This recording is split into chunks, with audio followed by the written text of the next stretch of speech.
Back at Daytona, we are under caution here for the second time today in lap 16. A major melee off of turn 4. And there are the remains of the Casey Kane car, and there's the 10 car involved. Also John Andretti, the Camping World Toyota, one of the quicker cars in the field today. And let's see if we can show you what happened. Again, it was an incidence of a car getting in the middle, Rusty. Yeah, the 41 car at Casey Kane got in there. You see, loses his downforce. Guys, you just don't want to be in the middle. We talked earlier about you get 15 to 20 laps in this race. These cars are starting to really handle bad. All you Cup guys sitting in your buses, listen right now, listen up. These cars, the handling's going away about this time. And you saw the 41 car of Mears get right there and lose it. We saw the same thing happen in an earlier wreck with the 10 car of John Andretti. These things really start wiggling around, and I was concerned about this, Jerry.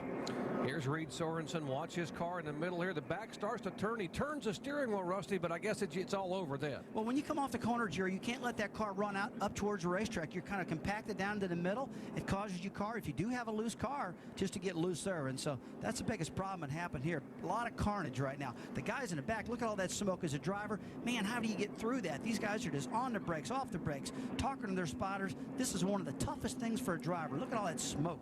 Yeah, this is what we were talking about earlier. These Cup guys are in this race, and they got a different aero package to adjust to. That's Reed Sorenson. He's been driving a Cup car, drove one this morning in practice, and I think that they're just getting, they just have a different feel with these Busch cars that they're not quite used to.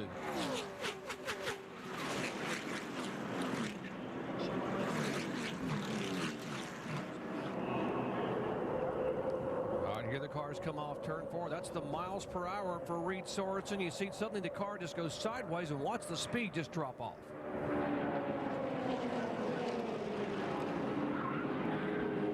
Ward Burton involved in the 27 car.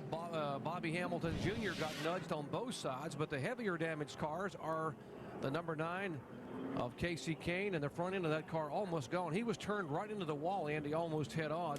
Here's the 10 car. Tough break for John Andretti, the runner-up by 1 point a year ago for Rookie of the Year here in the NASCAR Busch Series. Thought they had a shot to win this in the Todd Braun machine. They pushed that car back to the garage area. Sure, I think I got to make a correction. I've been calling the 41 Casey Mears. I'm used to driving for Kanaski so much. Actually, Reed Sorenson lost that car off there. I apologize, folks, about that. Still get used to these colors. Here's the 47 of John Wood. I guess, yes, he is the third generation of the famous Wood brothers. His grandfather is Glenn Wood, dad Eddie Wood. John will be driving all year in this series after qualifying so well to start this race back in 3rd spot. Onboard camera shot. We're taking right along with David Rudeman. 3 wide, got one in the middle. 3 wide, still 3 wide. Let's spin it, go bottom, go low, go low, go low. Come on, come on. All the way down pit lane. All right, start backing it down, start backing it down. Job, back your speed down as you go down through there. All right, how about riding along with Sam Hornish, who's up in the middle of the racetrack when this all broke loose? Speed in front of you. Just keep coming straight. You couldn't do nothing about it. You're right in the middle of it.